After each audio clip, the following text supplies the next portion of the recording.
आज हम स्टार्ट करेंगे हमारे चैप्टर इकोसिस्टम के बारे में। इकोसिस्टम क्या है? हमारा फंक्शनल यूनिट है हमारी नेचर का। लिविंग ऑर्गेनिजम्स जो कि इंटरेक्ट करते हैं आपस में या फिर एक सराउंडिंग के साथ, जो कि फिजिकल इन्वायरमेंट है। ये वेरी करता है हमारा साइज़ में, एक छोटे से पॉन्ड से लार्ज फॉरेस्ट तक या फिर सी तक। अब कई सारे इकोलॉजिस्ट ने regard the entire biosphere as global ecosystem. कई सारे इकोलॉजिस्ट ने एक एंटायर पूरे बायोस्फीयर को क्या माना है? एक ग्लोबल इकोसिस्टम माना है। As composite of all local ecosystems on earth, मतलब सारे लोकल सिस्टम इकोसिस्टम्स भी हैं, उनको भी ये कंप्राइज कर रहे हैं। सिंस इकोसिस्टम बहुत बड़ा है कि हम उसको एक बारी में नहीं पढ़ सकते, तो इसीलिए इसको हमने दो कैटेगरीज में डिवाइड करा है, टेरेस्ट्रियल और एक्वेटिक। जिसमें टेरेस्ट्रियल में क्या आ गया? हमारे फॉरेस्ट, ग्रासलैंड और डेजर्ट्स। और हमारे एक्वेटिक में क्या आ गया? पॉन्ड, लेक, वेटलैंड्स, रिवर और ओशियंस। क्रॉप फील्ड और एक्वेरियम हमारे मैन मेड इकोसिस्टम है, मतलब ह्यूमन्स द्वारा, इंसानों द्वारा बनाए गए हैं। क्रॉप फील्ड एंड एक्वेरियम जो हमारे मैन मेड इकोसिस्टम है। I look at the structure of ecosystem. अब अगर हम एक इकोसिस्टम के स्ट्रक्चर को अगर हम पढ़ें, इनपुट जो कि प्रोडक्टिविटी है, ट्रांसफ़र ऑफ एनर्जी जिसको हम फूड चेन या फिर फूड वेब कहेंगे, और हमारी न्यूट्रिएंट साइक्लिंग। ये और आउटपुट क्या हुआ? हमारा आउटपुट जैसे कि हमारा डिकम्पोजिशन या फिर एनर्जी का लॉस, ये हमारे आउटकम्स हो गए। Ecosystem structure and function. Interaction of biotic जो कि लिविंग है और ए बायोटिक जो कि नॉन लिविंग है। तो लिविंग और नॉन लिविंग कंपोनेंट्स का इंटरेक्शन, उससे क्या रिजल्ट आता है? Results in physical structure that is characteristic for each type of ecosystem, जो कि कैरेक्टरिस्टिक है हर एक इकोसिस्टम के टाइप का। Identification and enumeration of plants. एक प्लांट का आइडेंटिफिकेशन करना या इन्यूमरेशन करना प्लांट का या फिर एक एनिमल की स्पीसीज़ का किसी एक गिवन इकोसिस्टम में ऑफ अ स्पीसीज कंपोजिशन। अब वर्टिकल डिस्ट्रीब्यूशन क्या होता है? वर्टिकल डिस्ट्रीब्यूशन है हमारा vertical distribution of different species occupying different levels is known as stratification. stratification का मतलब क्या है? वर्टिकल मतलब जो ऐसे होता है, तो हर एक अलग अलग स्पीसीज़ का अगर हम वर्टिकल डिस्ट्रीब्यूशन करें, ऐसे करें, तो हर एक स्पीसीज़ अलग अलग लेवल को ऑक्यूपाई करेगा, जिसको हम क्या कहेंगे? स्ट्रेटिफिकेशन। एग्जाम्पल है हमारा ट्री कैनोपी टॉप, जब वर्टिकल स्ट्रेटा या फिर लेयर ऑफ ट्रीज, मतलब ट्री कैनोपी मतलब एक ट्री से पूरा जगह वो घिरी हुई है, तो सबसे ऊपर वर्टिकल स्ट्रेटा होगा, और जो लेयर्स होंगी and the layers of forest. Shrubs the second, उसके बाद सेकंड नंबर पे हमारे श्रब्स आएंगे, उसके बाद हर्ब्स और ग्रासेस हमारे बॉटम लेयर पे आएंगे। The component of an ecosystem are seen to function as a unit. अब जो हमारे इकोसिस्टम के कंपोनेंट्स हैं वो एक काम करते हैं एक यूनिट की तरह। When we consider following aspect, अब हम कुछ एस्पेक्ट्स को कंसिडर करेंगे, जिनमें से हमारा है productivity, decomposition, energy flow and nutrient cycling. To understand the ethos of aquatic ecosystem. Ethos मतलब ये कैसे काम कर रहा है, एक्वेटिक इकोसिस्टम कैसे काम कर रहा है, तो हम उसके बारे में अगर हम देखें तो एग्जाम्पल है एक small pond or a self-sustainable unit that explains even the complex interaction exists in an aquatic ecosystem. एक छोटा सा पॉन्ड है, तो उसके अंदर खुद के अंदर इतनी कॉम्प्लेक्स इकोसिस्टम इंटरेक्शंस हैं उस एक एक्वेटिक इकोसिस्टम के अंदर ही जो पाए जाते हैं। अब एक पॉन्ड है, a pond is a shallow water body. Pond क्या है? एक शैलो वाटर बॉडी है which above mention 4 basics component of the ecosystem exhibit, जिसमें चारों के ऊपर जो चारों अभी हमने बेसिक 4 कंपोनेंट्स बताया, जिसमें वो सारे एग्जिस्ट करते हैं, productivity, decomposition, energy flow and nutrient cycling. अब जो हमारे ए बायोटिक कंपोनेंट्स हैं, मतलब जो हमारे नॉन लिविंग कंपोनेंट्स हैं, वो हैं इज़ द वाटर हो गया with all the dissolve inorganic and organic substance. किस चीज़ के साथ? एक सारे ही डिज़ोल्व ऑर्गेनिक या फिर इनऑर्गेनिक सब्सटेंस के साथ। और रिच सॉइल हो गया जो कि हमारा ए बायोटिक फैक्टर है, जो डिपॉजिट होती है at the bottom of the pond. The solar input, cycling of the temperature, day length और अदर क्लाइमेटिक कंडीशंस रेगुलेट करते हैं rate of function of entire pond. ये पूरे एंटायर पॉन्ड के फंक्शन को ये सारी चीज़ें हमारी रेगुलेट करती हैं। द ऑटोट्रॉपिक कंपोनेंट इंक्लूड करते हैं फाइटोप्लैंक्टन्स, कुछ एल्गी, फ्लोटिंग सबमर्ज्ड और मार्जिनल प्लांट्स जो कि पाए जाते हैं एजेस पे। The consumers reproduce by zooplanktons, the free swimming and the bottom dwelling forms. जो डिकम्पोजर्स हैं वो हमारे क्या हुए, फंजाई हुए। बायोटिक मतलब living components, biotic and the flagellated specially abundant in bottom of the plant pond, जो कि पॉन्ड के बॉटम में पाए जाते हैं वो सारे फ्लैजिलेट्स। ये जो सिस्टम है, this system perform all function of an ecosystem. ये जो फंक्शन है ये सारे इकोसिस्टम के फंक्शन को परफॉर्म करता है and biosphere as a whole. इसका मतलब दैट इज जो कन्वर्जन है एक इनऑर्गेनिक का इनटू ऑर्गेनिक, मतलब एक इनऑर्गेनिक का ऑर्गेनिक में कन्वर्जन होना। Material with the help of किस चीज़ की मदद से, with the help of radiant energy, एक रेडिएंट एनर्जी की मदद से इनऑर्गेनिक का ऑर्गेनिक मटेरियल में कन्वर्जन होना।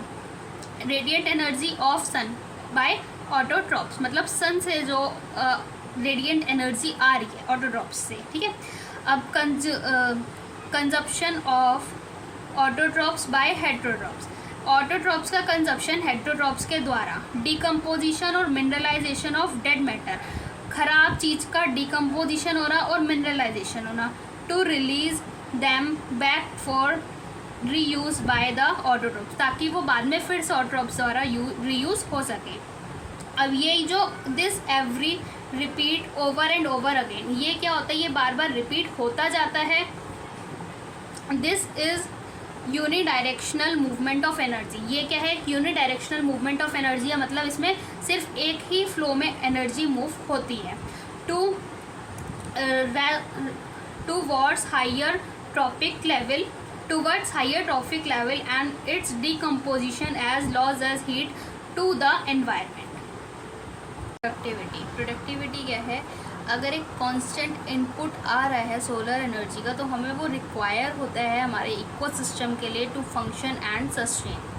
प्राइमरी प्रोडक्टिविटी क्या है, वो अमाउंट बायोमास का या फिर एक ऑर्गेनिक मैटर का जो प्रोड्यूस्ड हो रहा है पर यूनिट एरिया एक गिवन टाइम पीरियड में बाय प्लांट्स के द्वारा ड्यूरिंग फोटोसिंथेसिस, वो हमारा होता है प्राइमरी प्रोडक्टिविटी। ये एक्सप्रेस्ड होता है वेट में जो कि ग्राम पर मीटर स्क्वायर है। अगर एनर्जी के टर्म्स में बात करें तो किलो कैलोरी पर मीटर स्क्वायर होगा। तो रेट ऑफ बायोमास प्रोडक्शन जो कि क्या कहलाता है, प्रोडक्टिविटी। अब प्रोडक्टिविटी जो है वो एक्सप्रेस्ड होती है वेट में ग्राम पर मीटर स्क्वायर पर ईयर, या फिर kilo calorie meter square per meter square per year to compare productivity of different ecosystem. ये डिवाइडेड होता है जीपीपी और एनपीपी, ग्रॉस प्राइमरी प्रोडक्टिविटी या फिर नेट प्राइमरी प्रोडक्टिविटी। अब ग्रॉस प्राइमरी प्रोडक्टिविटी क्या है, वो rate of production of organic matter during photosynthesis, मतलब फोटोसिंथेसिस के दौरान जो भी ऑर्गेनिक मैटर प्रोड्यूस्ड हो रहा है उसके रेट को हम कहेंगे ग्रॉस प्राइमरी प्रोडक्टिविटी। ये a considerable amount of GPP utilized by plants in respiration, एक कंसिडरेबल अमाउंट जीपीपी का यूटिलाइज्ड होता है प्लांट्स के द्वारा रेस्पिरेशन के दौरान। GPP minus R is equals NPP, मतलब ग्रॉस प्राइमरी प्रोडक्टिविटी में अगर मैं रेस्पिरेटरी लॉस निकाल दूं तो वो मेरा नेट प्राइमरी प्रोडक्टिविटी कहलाता है, जो कि क्या है, वो available biomass for the consumptions to heterotrophs, herbivores या फिर डिकम्पोजर्स।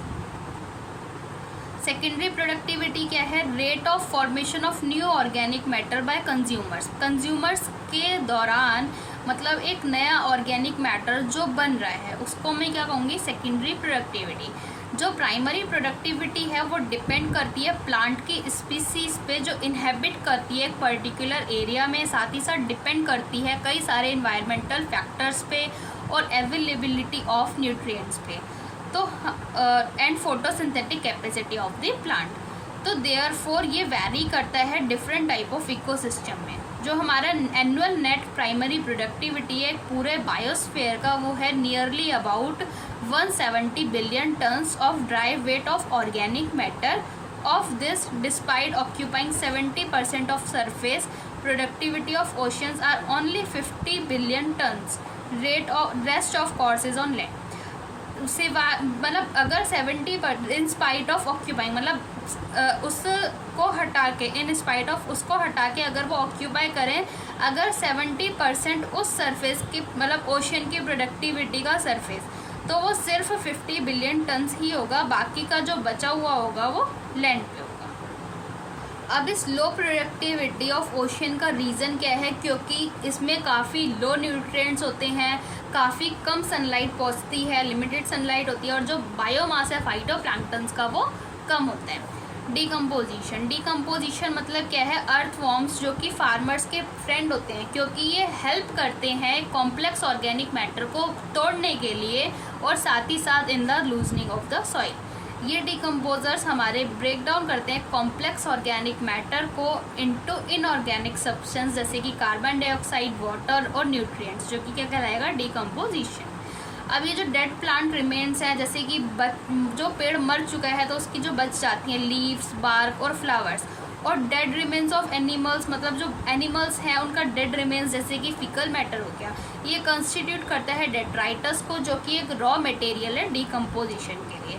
कुछ इंपॉर्टेंट स्टेप्स हैं जो कि प्रोसेस ऑफ डिकम्पोजिशन में फॉलो होते हैं, जो कि है FLCHM: fragmentation, leaching, catabolism, humification and mineralization. ये हमारा इसी सीक्वेंस में चलता है। तो डेट्राइटिवोर्स, जैसे कि हमारा अर्थवॉर्म हो गया, ये ब्रेक डाउन करता है डेट्राइटस को स्मॉल पार्टिकल्स में, जिसको हम फ्रेगमेंटेशन कहेंगे।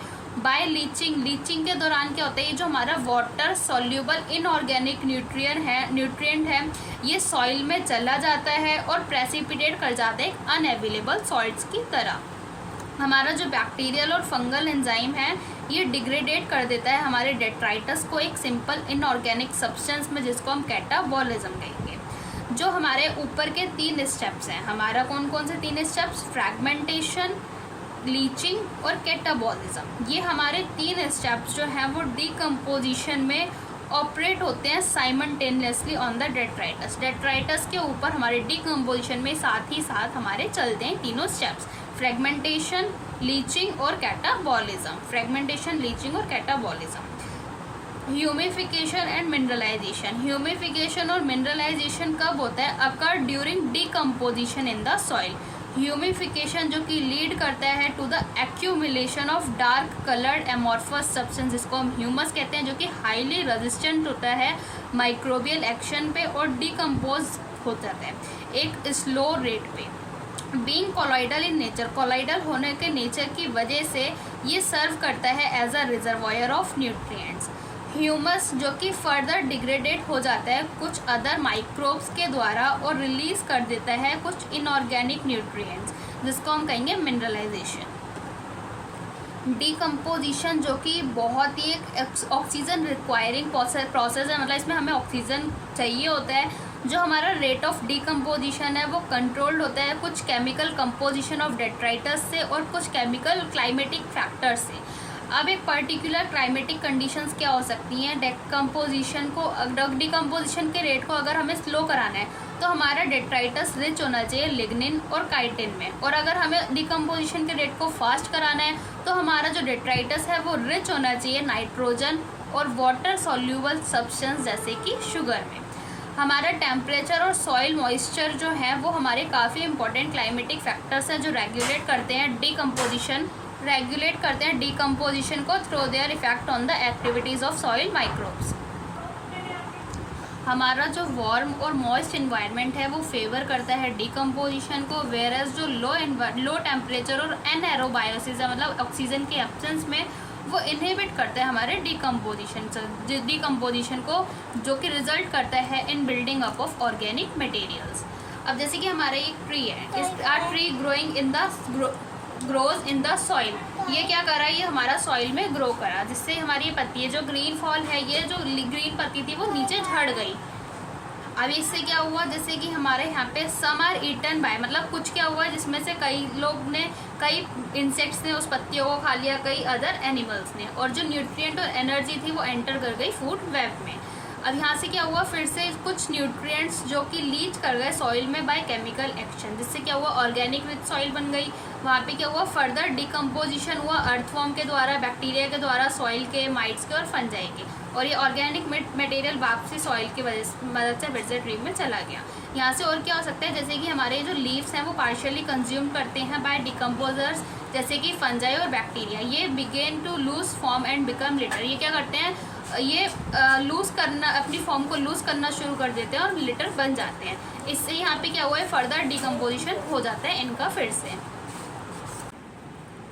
एनर्जी फ्लो इसमें क्या है, सन एक ऐसा सन एक इकलौता सोर्स है एनर्जी का फॉर ऑल इकोसिस्टम हमारे अर्थ पे, एक्सेप्ट किसके, डीप सी हाइड्रोथर्मल वेंट्स के। जो इंसिडेंट सोलर रेडिएशन है जो लेस दैन मतलब 50% से कम होती है, वो होती है हमारी फोटोसिंथेटिकली एक्टिव रेडिएशंस, जिसको हम पार कहते हैं। प्लांट्स जो कि कैप्चर करते हैं सिर्फ 2 से 10% ऑफ फोटोसिंथेटिकली एक्टिव रेडिएशन, और ये जो स्मॉल अमाउंट ऑफ एनर्जी है ये सस्टेन करती है एक एंटायर लिविंग वर्ल्ड को। How solar energy capture by plant flows through different organism of an ecosystem. जो भी हमारे ऑर्गेनिजम्स हैं वो डिपेंड होते हैं खाने के लिए प्रोड्यूसर्स पे, आइदर डायरेक्टली या फिर इनडायरेक्टली। तो एक यहाँ पे एक यूनी डायरेक्शनल एनर्जी का फ्लो, मतलब एक ही डायरेक्शन में फ्लो हो रहा है सन से प्रोड्यूसर्स तक और प्रोड्यूसर्स से कंज्यूमर्स तक। Yes, it follows first law of thermodynamics, साथ ही साथ ये फर्स्ट लॉ ऑफ थर्मोडाइनमिक्स को फॉलो करता है, और and do not free from second law, और साथ ही एक्सेप्ट मतलब अलग, फ्री नहीं है सेकेंड लॉ ऑफ थर्मोडाइनमिक्स से। इसको एक कांस्टेंट सप्लाई ऑफ एनर्जी चाहिए होती है टू सिंथेसाइज अ मॉलिक्यूल, जो भी उनको रिक्वायर होते हैं to counteract universal tendency towards increasing disorderliness. Ecosystem में हम पढ़ें ग्रीन प्लांट्स जिसको हम प्रोड्यूसर्स कहते हैं। इसमें हमारे 2 तरीके के इकोसिस्टम है, टेरेस्ट्रियल इकोसिस्टम और एक एक्वेटिक इकोसिस्टम। टेरेस्ट्रियल इकोसिस्टम में जो हमारे मेजर प्रोड्यूसर्स होते हैं वो हमारे हर्बीवोर्स होते हैं और वुडी प्लांट्स होते हैं, और एक्वेटिक इकोसिस्टम में जो हमारे प्रोड्यूसर्स हैं वो हमारे कई सारे स्पीसीज़ होते हैं, जैसे कि फाइटोप्लैंक्टन्स एंड एल्गी और हायर प्लांट्स। कुछ प्लांट्स जिसको हम प्रोड्यूसर्स भी कहते हैं, जो कि क्या है, फूड चेन या फिर फूड वेब्स, जो कि बनते हैं कुछ ऐसे एनिमल्स पे जो फीड करते हैं प्लांट पे या फिर दूसरे एनिमल पे। In turn is food for another. जो फूड चेन है या फिर फूड वेव है वो फॉर्म्ड होती है इस इंटरडिपेंडेंसी की वजह से। कोई भी एक ऐसी एनर्जी नहीं है जो कि एक ट्रैप्ड हो जाती है ऑर्गेनिज्म में, जो उसके पास ही हमेशा रहती है। ये जो एनर्जी है ट्रैप्ड होती है बाय प्रोड्यूसर्स, आइदर डायरेक्टली या फिर इनडायरेक्टली। मतलब ये जो है ये पास कर जाते हैं कंज्यूमर्स तक, प्रोड्यूसर से कंज्यूमर्स तक, या फिर एक ऑर्गेनिज्म क्या हो सकता है, या फिर एक ऑर्गेनिज्म मर सकता है। एक ऑर्गेनिज्म का डेथ जो है वो बिगनिंग होता है डेट्राइटस फूड चेन या फूड वेब के लिए। हर एक एनिमल जो कि डिपेंड होता है प्लांट पे डायरेक्टली या फिर इनडायरेक्टली अपने खाने के लिए, उसको हम कंज्यूमर्स कहते हैं या फिर हेटेरोट्रॉप्स कहते हैं। इफ़ फीड ऑन प्रोड्यूसर्स, अगर वो प्रोड्यूसर्स पे फीड करेगा तो वो प्राइमरी कंज्यूमर कहलाएगा। If animal eat another animal, अगर एक जानवर दूसरे जानवर को खा रहा है जो कि प्लांट खाया हुआ है, उसको हम क्या कहेंगे, सेकेंडरी कंज्यूमर कहेंगे। लाइकवाइज ऐसे ही हमारा टर्शियरी कंज्यूमर आएगा। प्राइमरी कंज्यूमर्स जो कि हर्बीवोर्स हुए, टेरेस्ट्रियल बर्ड्स, इंसेक्ट्स, मैमल्स, और एक्वेटिक में कौन से आ गए, मॉलस्क्स आ गए। कंज्यूमर्स जो फीड करते हैं हर्बीवोर्स पे, और कंज्यूमर्स या फिर primary carnivores through secondary consumers. Those who depend on primary carnivores for food, उसको हम क्या कहेंगे, सेकेंडरी कार्निवोर्स कहेंगे। जैसे कि हमारी एक ग्रेजिंग फूड चेन है, ग्रास को किसने खाया, गोट ने खाया, गोट को किसने खाया, मैन ने। तो ग्रास हुआ हमारा प्रोड्यूसर, गोट हुआ हमारा प्राइमरी कंज्यूमर, और मैन हुआ हमारा सेकेंडरी कंज्यूमर। ऐसे एक डेट्राइटस फूड चेन जो कि बिगन होती है, शुरू होती है डेड ऑर्गेनिक मैटर से, जो कि बना होता है डिकम्पोजर्स का, विच आर हेटेरोट्रॉपिक ऑर्गेनिज्म, जैसे कि फंजाई या फिर बैक्टीरिया। ये अपनी एनर्जी को मीट करते हैं और एनर्जी के न्यूट्रिएंट के रिक्वायरमेंट को by degrading dead organic matter या फिर डेट्राइटस, जिसको हम सेप्रोट्रॉप्स भी कहते हैं। सेप्रो मतलब टू डिकम्पोज। डिकम्पोजर्स जो कि सिक्रीट करते हैं डाइजेस्टिव एंजाइम्स जो ब्रेक डाउन कर देते हैं dead break down dead and waste materials, जो कि ब्रेक डाउन करते हैं डेड या फिर वेस्ट मटेरियल को सिंपल या फिर इनऑर्गेनिक मटेरियल में जो एब्जॉर्ब्ड हो जाता है उनके द्वारा। एक्वेटिक इकोसिस्टम जो कि ग्रेजिंग फूड चेन जिसका मेजर कंडक्ट है एनर्जी फ्लो का, और टेरेस्ट्रियल इकोसिस्टम में हमारा जो मेजर कंडक्ट एनर्जी फ्लो है वो है हमारा डेट्राइटस फूड चेन। अब जो डेट्राइटस फूड चेन है वो कनेक्टेड होती है ग्रेजिंग फूड चेन के साथ कुछ लेवल्स पे। कुछ ऑर्गेनिजम्स डेट्राइटस फूड चेन के जो होते हैं वो प्रे होते हैं ग्रेजिंग फूड चेन के एनिमल्स पे।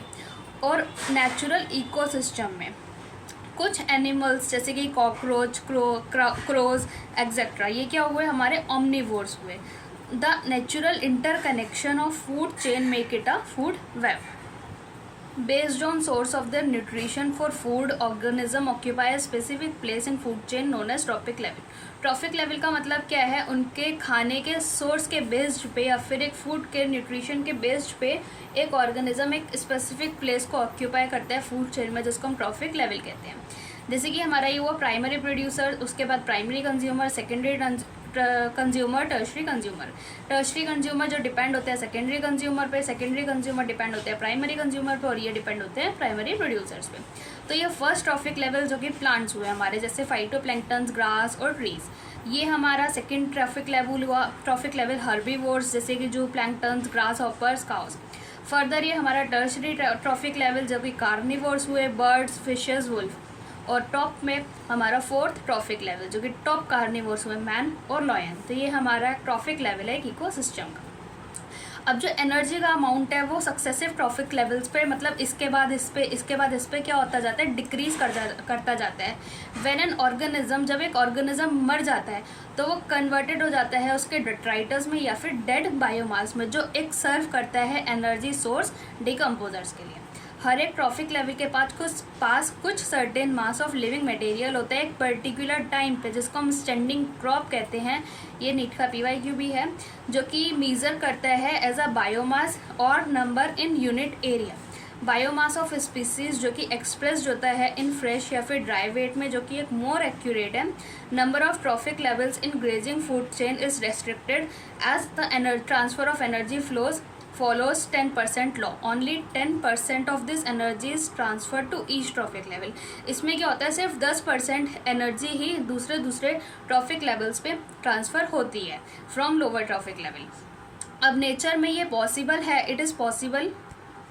नेचर में देखा है तो it is possible to have so many levels, जैसे कि producers, herbivores, primary carnivore, secondary carnivore एक ग्रेजिंग फूड चेन में। जैसे कि हम यहाँ पे इस डायग्राम से देखें, जैसे हमारा यहाँ पे एक सन है जो कि मतलब इससे हमारी हीट ट्रांसफ़र हो रही है। मतलब यहाँ पे सबसे पहले कहाँ आया, प्राइमरी प्रोड्यूसर्स के पास, जो कि फर्स्ट ट्रॉफिक लेवल प्लांट्स हुए। प्लांट्स के बाद फर्दर आगे पास होता जा रहा है, मतलब अलग अलग ट्रॉफिक लेवल्स पे फर्दर ऑन पास होता जा रहा है। साथ ही साथ कुछ अमाउंट ऑफ हीट भी रिलीज हो रही है हर ट्रॉफिक लेवल में, जो कि एक डायग्राम है energy flow through different trophic levels.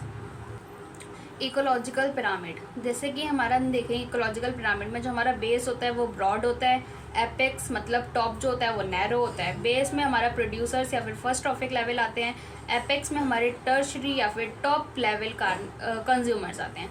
जैसे कि हम यहाँ पे देखें जो हमारा pyramid of number in grassland ecosystem है, जिसमें हमारे 3 टॉप कार्निवोर्स जो सपोर्टेड है इकोसिस्टम में, जो बेस्ड है हमारी productivity of nearly 6 million of plants से।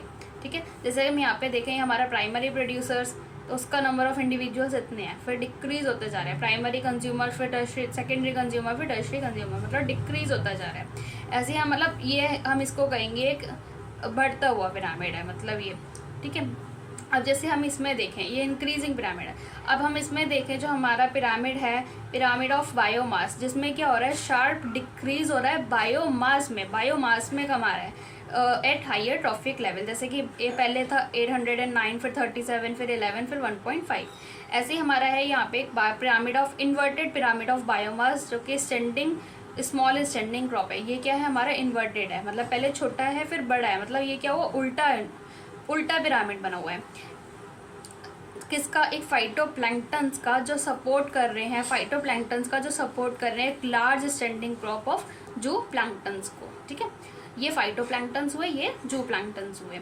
अब ये है ट्रॉफिक लेवल, ये पिरामिड ऑफ एनर्जी का, जो कि हमें क्या शो कर रहा है, एक इंक्रीजिंग, जहाँ पे प्राइमरी प्रोड्यूसर जो कन्वर्ट कर रहा है 1% ऑफ एनर्जी इन सनलाइट जो कि अवेलेबल हो रही है उनके पास इनटू नेट प्राइमरी प्रोडक्टिविटी। अब for calculation including all organisms at that trophic level, एक गिवन ऑर्गेनिज्म है वो ऑक्यूपाई कर सकता है मोर देन 1 ट्रॉफिक लेवल को एक ही साथ। ट्रॉफिक लेवल जो कि रिप्रेजेंट करता है एक फंक्शनल लेवल को, नॉट अ स्पीसीज एज सच।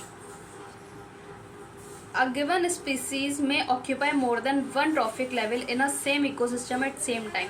एक सेम टाइम पे एक सेम इकोसिस्टम में एक स्पीसीज एक से ज़्यादा ट्रॉफिक लेवल ऑक्यूपाई कर सकती है। जैसे कि हम एग्जांपल देखें हमारे स्पैरो का, स्पैरो जो कि एक प्राइमरी कंज्यूमर है, वो जो खा रहा है विच ईट सीड्स, जब वो सीड खा रहा है, या तो साथ साथ फ्रूट्स भी और पीस, और ये सेकेंडरी कंज्यूमर की तरह भी काम करता है जब ये इंसेक्ट्स या फिर वॉर्म्स खाते हैं।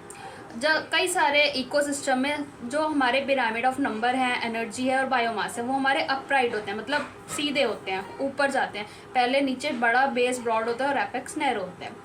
If producers more in number, अगर हमारा प्रोड्यूसर नंबर में ज़्यादा होगा और बायोमास में ज़्यादा होगा हर्बीवोर्स से, और हर्बीवोर्स ज़्यादा होंगे इन नंबर बायोमास देन कार्निवोर्स, तो हमारा जो एनर्जी होगी लोअर ट्रॉफिक लेवल पे वो ज़्यादा होगी then at higher trophic level. इसके कुछ एक्सेप्शंस हैं, जैसे कि pyramid of biomass in sea, जो कि जनरली इन्वर्टेड होता है। क्यों होता है? क्योंकि जो हमारा बायोमास है फिशेस का, क्योंकि जो हमारा बायोमास होता है फिशेस का, ये फार एक्सीड करता है देन दैट ऑफ फाइटोप्लैंक्टन्स। जो हमारा पिरामिड ऑफ एनर्जी है ये हमेशा अपराइट होता है, ये कभी भी इन्वर्टेड नहीं होता, क्योंकि इसमें जो एनर्जी होती है वो फ्लो करती है एक पर्टिकुलर ट्रॉफिक लेवल से नेक्स्ट ट्रॉफिक लेवल में, जिसमें कुछ एनर्जी हमेशा लॉस्ट कर जाती है एज हीट हर एक स्टेप पे। Each bar is energy pyramid, amount of energy जो कि प्रेजेंट होती है हर एक ट्रॉफिक लेवल में एक गिवन टाइम पे या फिर एनुअली पर यूनिट एरिया। कुछ लिमिटेशंस होते हैं इकोलॉजिकल पिरामिड पे के it does not taken into account the same species belonging to 2 और more trophic level. It assumes a simple food chain, something that almost never exist in nature. It does not accommodate food web. अब जो हमारे saprophytes होते हैं इनको कोई भी place नहीं दिया गया है इकोलॉजिकल पिरामिड में, even though they play a important या फिर vital role in an eco system.